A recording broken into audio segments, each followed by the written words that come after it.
Cake पहा किती सुंदर स्पॉन्जी बनला आहे। तुम्हालाही असा केक बनवायचा आहे का? तर चला तर बनवायला घेऊयात।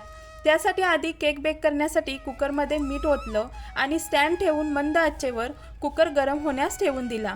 नंतर 2 ऑरेंज सोलून घेतली। मिक्सरच्या भांड्यात ऑरेंजच्या फोडीतील बिया काढून घ्यायच्या। हे पहा, या प्रकारे सर्व बिया काढून फोडी घेतल्या। याच्यात 1 वाटी साखर, चिमूटभर बारीक मीठ घालून अगदी बारीक दळून घ्यायचं।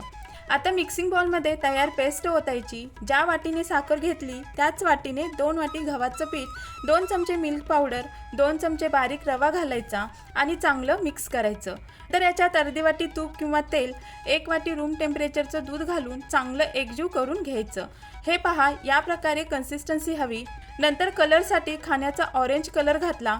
कलर स्किप केला तरी चालेल। 4 थेंब व्हॅनिला इसेन्स घालून चांगलं एकजीव केलं।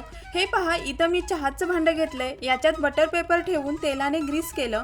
नंतर याच्यात मनुके आणि टुटी फ्रुटी घातली। प्लेन इनो घालून चांगलं मिक्स केलं। इनोऐवजी अर्धा चमचा बेकिंग पावडर आणि पाव चमचा बेकिंग सोडा घातला तरी चालेल। तयार पीठ पातेल्यात ओतलं, थोडंसं टॅप करून वरून गार्निशिंगसाठी मनुके, टुटी फ्रुटी स्प्रेड केली। तयार पीठ कुकरमध्ये ठेवून 45 मिनिटे केक बेक करून घ्यायचा। हे पहा, खूप छान स्पॉन्जी ऑरेंज केक बनून तयार झाला आहे। अगदी पौष्टिक आणि घरच्या साहित्यात बनून तयार होतो। नक्की असा केक बनवून पहा।